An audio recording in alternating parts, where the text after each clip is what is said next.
రాఘవ్ తన ఆదాయంలో 80% ఖర్చు చేస్తాడు.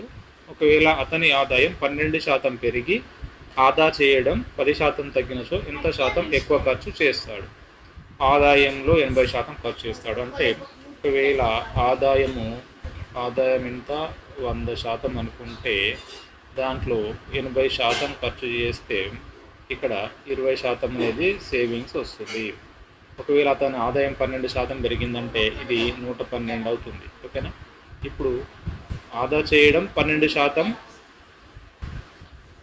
10% తగ్గింది. ఆదా చేయడం 10% తగ్గిందంటే దీంట్లో 10%, 10% అంటే 2 కాబట్టి ఇక్కడ ఇది 18 అవుతుంది. కాబట్టి ఇది తీసేస్తే ఎంత వస్తుంది అంటే 20 తీసేస్తే 12, 112 వెళ్ళి 18 తీస్తే ఎంత?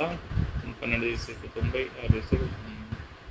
90, 94 అంటే అతడు ఎంత శాతం ఎక్కువ ఖర్చు చేస్తున్నాడు అంటే 14 రూపాయలు ఎక్కువ ఖర్చు చేస్తున్నాడు 80 నుంచి. అంటే ఎంత శాతం అంటే ఇంటూ 100.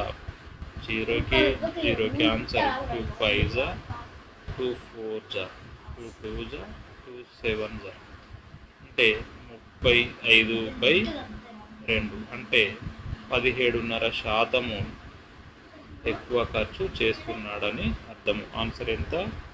17.5% ఎక్కువ ఖర్చు చేస్తున్నాడు. ఓకేనా?